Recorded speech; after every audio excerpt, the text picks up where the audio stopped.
I'm Steve, also representing the Sisters of Boston group. I'm also a veteran of the U.S. Navy, and I've been married to the same understanding woman for the last 30 years. I've got two grown children. The oldest, my daughter, is aware of my transgendered status, and she's going out with me to various places, as well as going out with the Sisters of Boston group. And I've worked in the same small business in Massachusetts for 19 years. And just in the last 6 months, they finally included gender presentation in their guidelines for non-discrimination. Not everybody is so lucky as I am. I present fairly well, and I go pretty much where I want to, when I want to. And I've yet to have really much of any problems, but I still have run into some problems. Last year, coming back from Boston, I stopped at a way station 3 o'clock in the morning to take a nap because I was starting to doze off.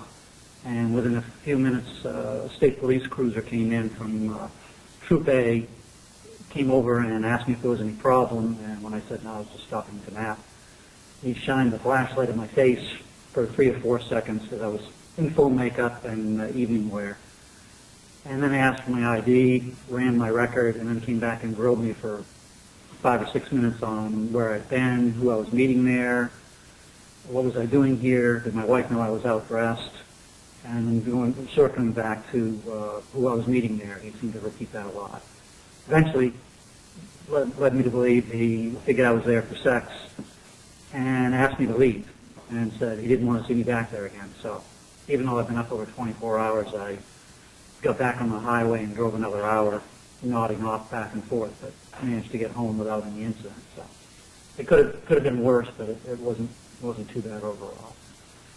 Recently, the Sisters of Boston, which is a group that meets every Friday night, and one of our main things is to be a safe, welcoming place that any transgender people, but specifically T-girls, can come out to for the first time, get used to being out in public, get more comfortable with themselves. And we've been meeting up in the Sheridan in Wakefield for about a year. No problems with anybody. The patrons liked us. The staff all loved us. But they hired a new manager for the facility, and even though he admitted we hadn't caused any problems and weren't a problem, he still insisted that we either start our meetings after 10 p.m. on a Friday, or rent a private function room so that we weren't around the other patrons, or find another place to meet. So rather than cause a fuss, where we did have lots of new people who are coming in, they're very shy, so they don't want any uproar about anything. They don't want any uncertainty. They don't want any problems. So we just moved to another place in Woburn, and we haven't had any problem there. Now, if that had been a women's group that had been asked to leave because the other patrons didn't want a woman there, a woman group, or if it had been a black group that was meeting there and not causing a problem, then been asked to leave, it would have been a big deal with the corporate hotel chain. But with us, it didn't seem to be.